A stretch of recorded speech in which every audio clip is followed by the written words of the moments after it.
Hello everyone, I'm Wendell Jones and welcome to this edition of our program, The Platform. And on this program we examine the issues that are important in the Bahamas. And this is our weekend program. And on our program today we are going to discuss male health in the Bahamas. And so if you're a man, wherever you are, pull up a chair, let's talk and listen to this program today. And if you are a female and you have male relatives, you should listen too, because we are going to be talking about these medical issues that men should know about. Our guests on this program today are Dr. FrancisWillaims, who is in family health. He is a physician who tells me that he is focusing on family health or family medicine. And our next guest on the program is Mr. AlpheausBullard, the Deputy Coordinator of the Male Health Initiative in the Ministry of Health. Gentlemen, it's good to have you both here today. Thank you. Pleasure. And this program is, of course, sponsored by NIGAD Inc.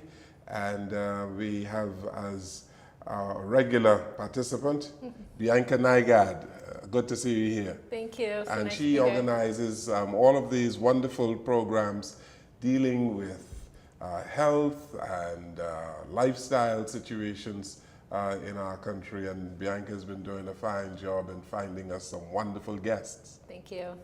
And so, why you thought we should speak about male health today? Yes, well, we've been focused a lot on women's health lately, and so I think that it's important to also focus on the male health.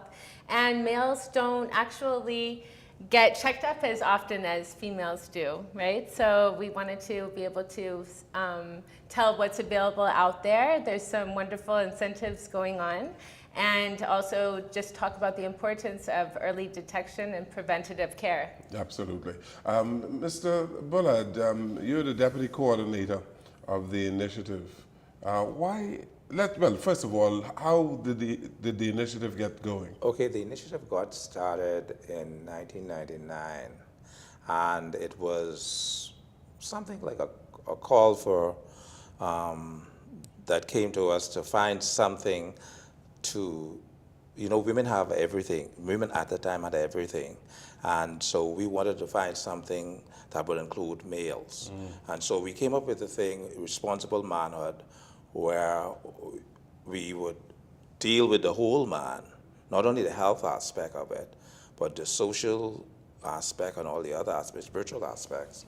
And we kind of, well, I shouldn't say coined the phrase, but we got the phrase responsible manhood, where we get a man to look, to take care of his family really, to be there, seeing that a man is 50% responsible for procreation. Then we say, well, the man should be there with his family and for his family in all the other areas. And so take the child to the clinic, go to the doctor, instead of just a female showing up. And Dr. Williams, we spoke before, and there are many Bahamian men who are afraid of going to the doctor. And you've seen many of them. Absolutely. Tell me why. Well, I think that males and females have been educated differently in terms of the importance of health. I think over the last decade or so that we have brought some change to that. But prior to that, certainly males didn't see the significance of it. They would work, they would be the provider, but they just never really cared about their health.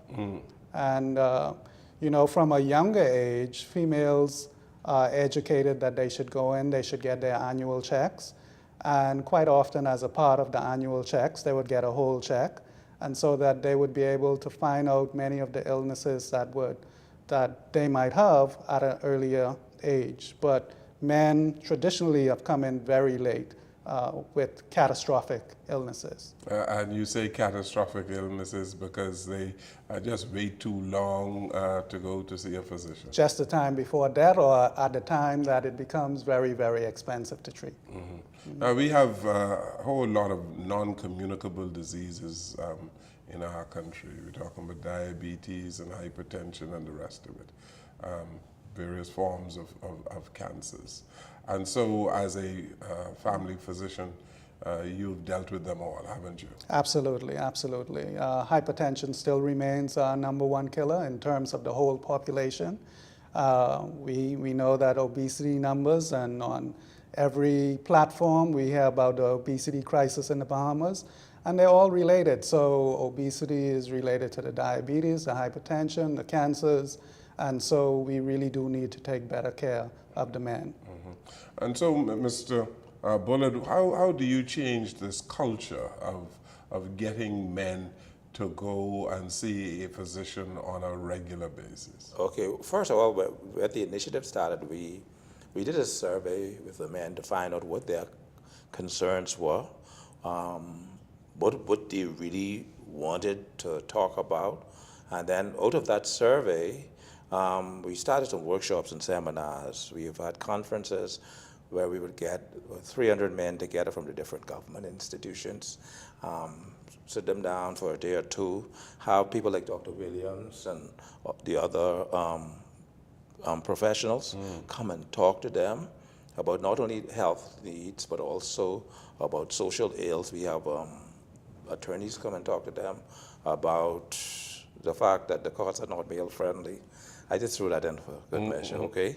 But stuff like that. And so we have presenters come, talk to the men, and point them and get them pointed in the right direction. And so I was talking to Dr. Williams earlier. Of course, Dr. Williams is our primary doctor for the Male Health Initiative, because we do have clinics in the initiative, and he's been with us from 2006, 2007.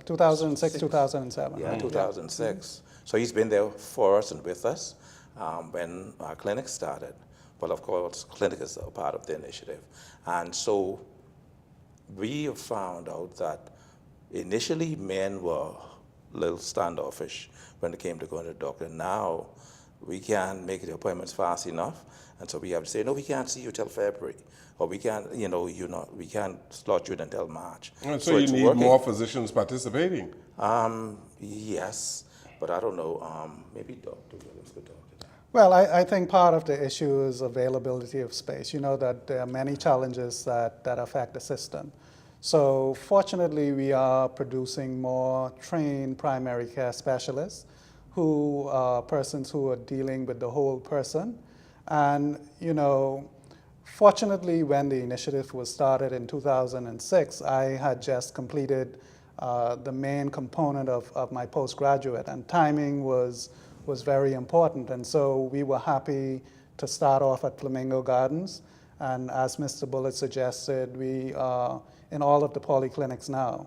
But, the part of the problem is the limitation of space at the moment. Yeah. And this is limitation of space at the polyclinics we have in the country. Absolutely. And so we need more facilities to accommodate men. We need more facilities, we need more space. But I think wherever we're located, especially with the start of NHI and the ability of patients to now see their physicians privately, that will have some positive impact as well. Yeah. Prevention, though, is extremely important when you're dealing with health issues with men. We need to find ways to prevent these non-communicable diseases. Do you have a prevention program? Well, the program is from that point of view. It's a holistic program. Right. So even though when persons speak about men, they may think about prostate, I, having been trained in family medicine, always did the clinic from a holistic point of view. So we used it as an avenue to look at weight. We used it as an avenue to look at pressure. We would screen persons for all of the various conditions. And that is what we promote. We promote wellness of the whole patient, not just prostate health. And so we have young people, we have teenagers coming, we have persons who are in their 20s, and we just treat all males. All males? All males. At the onset of the initiative, our goal was to find a venue especially when it came to the Mayo Clinic, where it was solely for the clinic and allow men to come in and, you know, mix with one another and have somebody come in and talk to them as they waited on the doctor. Because men are special creatures. You understand? You have to pamper them a little bit. And so even now, when they come to the clinics, I walk them through the process. I don't say like, oh, okay, go get ready and sit down. No.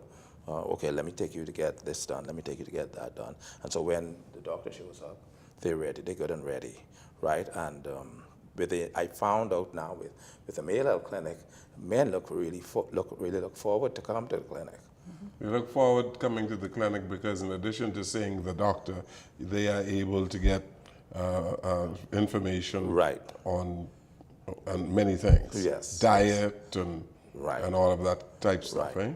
Yes. Exercise, Dr. FrancisWillaims, is extremely important for men.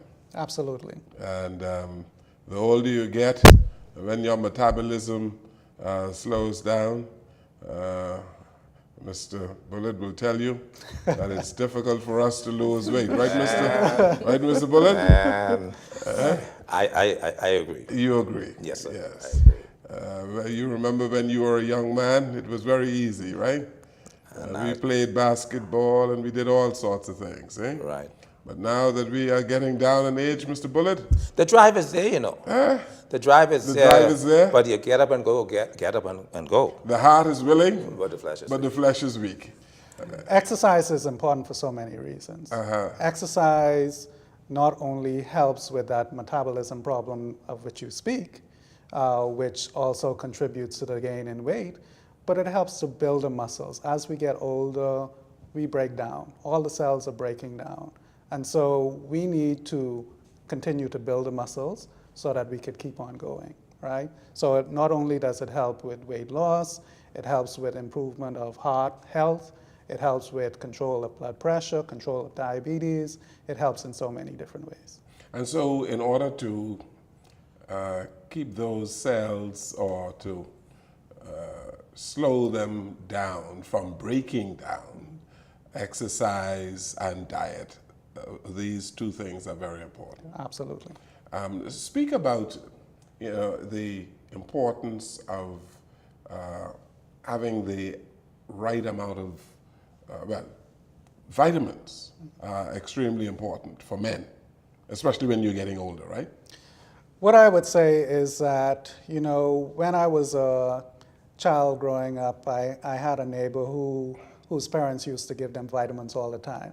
My parents did not do the same. Okay. And over the years, you know, generally, worldwide, people believe that vitamins are very important. But even more important than vitamins, because there's a lot of debate on whether we should take vitamins or not, is how we eat. We derive most of our nourishment from healthy foods. And so if we are able to go to a high plant-based diet, we are able to get most of what we need by that. So the vitamins that we take requires a use of the body that may not necessarily have to be used. When certain things are put that are not natural in the body, then the kidneys and the liver has to do an additional function to get rid of those products. So it's very, very important in terms of getting those minerals and essential elements from how we eat. From food. Absolutely. Rather than from taking a pill. Absolutely. And so you're working your kidneys and your other organs a little harder when you take the pill? A little bit harder. Is that right? Absolutely. Wow. This is something new today. A physician friend of mine said to me one day, make sure you're taking your vitamins. Right. So that physician friend is not really giving me the entire package. The debate goes on. What I can say to you is all that you really need is in the food that exists. Okay. Right? Let's take a break here. This is our program, The Platform, and Bianca has some questions and some comments as well. So we take this break here on our program as we talk about male health And we're going to learn a whole lot today. We take this break and come right back.